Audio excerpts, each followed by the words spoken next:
Қайырлы күн достар. Бүгін біз ананас салатын дайындайтын боламыз. Қажетті заттарды қазір описанияға жазып қалдырамын. Ол үшін бізге тауық еті қажет.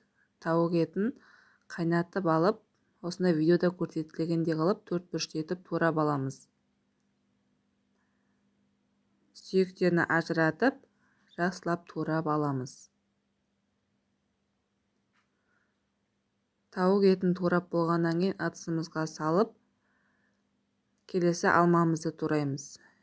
Мен 1 штук алма қостым. Отбасы санына байланысты көбейтіп жасасаңыздар болады. Алманы да дәл осындай 4 етіп турап алдым.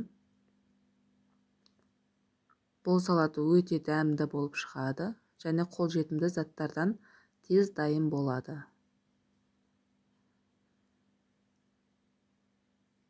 Алмамызды турап болып, тауық етінің үстіне қосамыз.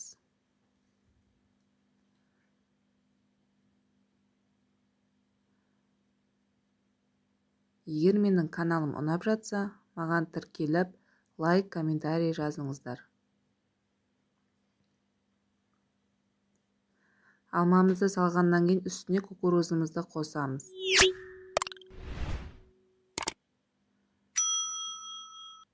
Кукурузды қосып болғаннан кейін ананасты, жарты шай қасық тұзымызды қосып, майонезді қосып жақсылап араластырып аламыз.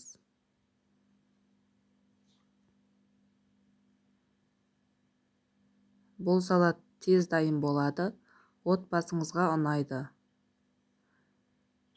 Егер менің каналым ұнап жатса, маған тіркеле кетіңіздер.